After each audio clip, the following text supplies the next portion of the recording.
Ito ay rated SPG. Striktong patnubay at gabay ng magulang ang kailangan. Maaaring may masiselang tema, lengguwahe, karahasan, sexual, horror o droga na hindi angkop sa mga... Nag-aalala na nga itong si Angela sa mga planong masama nga nito ni Soraya dahil nga ay kamamatay nga lang ng kanyang ina na si Rika.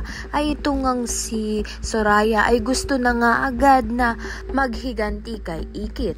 Ngunit wala naman ngang ginawa itong si Ikit sa pagkamatay nga nito ni Rika at aksidente nga ang nangyari. Kaya naman nga ito ngang si Soraya ay nakaisip nga na paraan upang ang mapaslang na nga itong si Ikit na gagawin niya nga raw aksidente nga ito upang ang hindi nga siya mabintangan. At sinisigurado na nga raw nito ni Soraya na ito na nga raw ang last tour nito ni Ikit. Ngunit pinipigilan nga ito ni Angela dahil baka naman nga raw si Soraya pa ang mapahamak dahil nga ay maraming nga raw security na nga ngayon ito ngang si Ikit. At isa pa ay may concern pa rin nga kahit konti ito ngang si Angela dito nga kay Ikit dahil gusto ngang mapalapit ni Angela dito nga kay Drew. Kaya naman nga't lumalapit nga siya muna dito kay Ikit dahil alam nga nito ni Angela na malapit nga itong si Ikit kay Drew.